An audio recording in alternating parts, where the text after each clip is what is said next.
Over the past few weeks, I've been talking about what I believe should be our number one priority as a country, building a better bargain for the middle class and for Americans who want to work their way into the middle class.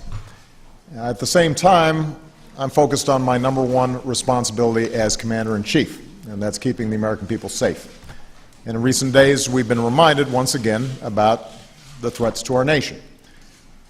As I said at the National Defense University back in May, in meeting those threats, we have to strike the right balance between protecting our security and preserving our freedoms.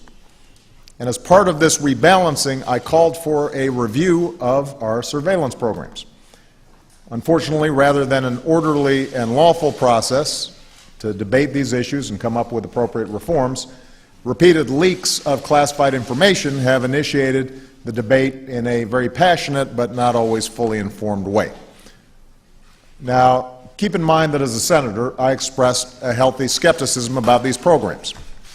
And as president, I've taken steps to make sure that they have strong oversight by all three branches of government and clear safeguards to prevent abuse and protect the rights of the American people. But, given the history of abuse by governments, it's right to ask questions about surveillance, particularly as technology is reshaping every aspect of our lives. I'm also mindful of how these issues are viewed overseas, because American leadership around the world depends upon the example of American democracy and American openness. Because what makes us different from other countries is not simply our ability to secure our nation, it's the way we do it, with open debate and democratic process. In other words, it's not enough for me as president to have confidence in these programs. The American people need to have confidence in them as well.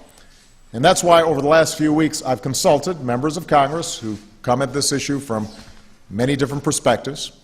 I've asked the Privacy and Civil Liberties Oversight Board to review where our counterterrorism efforts and our values come into tension. And I directed my national security team to be more transparent and to pursue reforms of our laws and practices.